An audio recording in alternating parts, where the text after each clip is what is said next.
ko ng basbas. Sinanibad sila. Magagal. Sinanibad sila. Dahil una-una sumandi sa kanya bad spirit. Pangalawa, good spirit na. Santo Niño. Sabi ko, pwede ka na magkamot. Ang importante lang, magkaisa kayo, magsuporta kang bawat isa, pati ng asawa mo, yung misis mo sinaniban, ay suportahan mo siya. Lahat mga anak mo, suportahan yung nanay. Yung nanay yung sinaniban. Ngayon, magkamot ka na, pwede ka magkamot. Sa pangalan ni Jesus. Milyon-milyon ng tao, ilan lang ang pinili ng Diyos. Yung naniniwala sa Kanya. Sabi, kung walang himala, walang paniwala. Kung may himala, may paniwala. Si Jesus ang tunay na himala. Pusok lahat yan, huwag kayo matakot.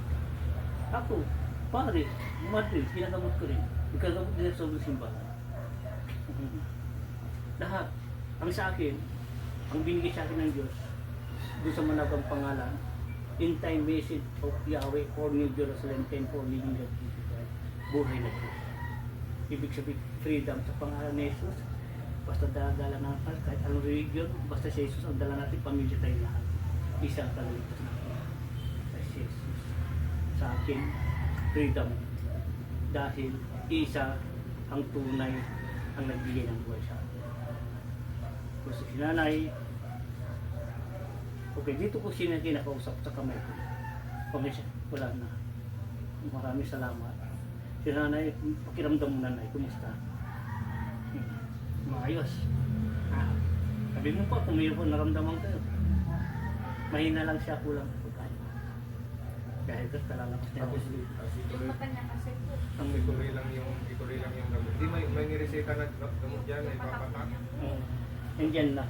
Ang antibiotic. Kung maglimpo ka, mas matakot ko kapag pista, maglimpo mo siya sa tubig yan. Kunti-kunti na. So, yung mga galing na tubig yan? Oo, lahat yan. Ito mas masang na rin. Kung baka ganyan po. Ama. Kung halimbawa medyo limbuang ko ng tubig. Pistawel. Yung dami sa mga tubig na yan. Dahil ang tubig ito, mas ni Lord. Inborn ako. Yung buhok ko, di ako nagugupit. Sila kasama ko, 2000, hindi na ako nagugupit. Ayun na ama na.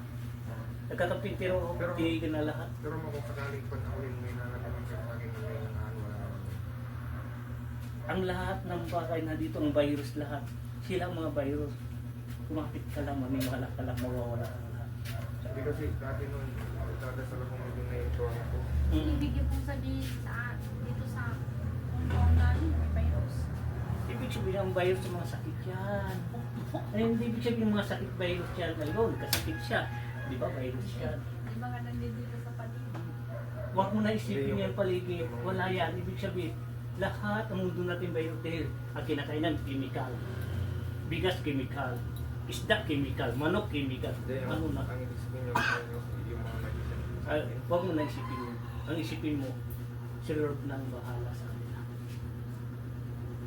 Kung isipin niyo yun, lalo kayo mahina ng loob.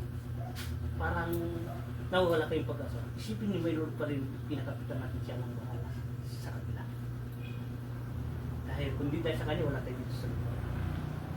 Palord mo na lang, huwag mo na isipin dahil siya lang magbibigay ng minsan di ka na makatulog, minsan di ka na makakain dahil sa pag-alala mo sa kanila. Si Lord na lang bahala. Basta ito ako. I-surrender mo lahat. Ano mo nang naisip mo, Lord, kayo na lang bahala sa amin. Sa amin lahat sa pamilya. Kuha mo. Tingnan mo, mawawala mo. Dahil ang lahat, pinuntang ko rin doon gano'n. Pa-Diyos yung lahat. Ngayon, guminawa sila na masaya sila dahil totoo yun, ano? Huwag magbintang kung hindi nyo nakita sa kanya. Isipin nyo, Lord, ang bahala na sa kanya. Basta ikaw ay malinis. Kasi ako noon sa akin, Ama, wala akong nagsabi sa akin ng tungkol sa yung mga ganyan na pag-inipan ko lang. Yung tungkol sa ganyan na ginagawa nila, pati yung mga ginagamit nila lahat, yung mga gamugagawa, yung mga tubig. Ngayon, una ko na pag-inipan kasi hindi ko kung si Virgin sa yung ganyan lang. Kaya ang binili ko sa Manawag niya, yung si Virgin Mary sa kasunod. Pero nung hindi na ako nakakapagkasal, tapos marami na akong kasalanan na nagagawa. Hindi ko na sila napapag-inipan. Matay mo, bubukas-bukas sa kunti-kunti.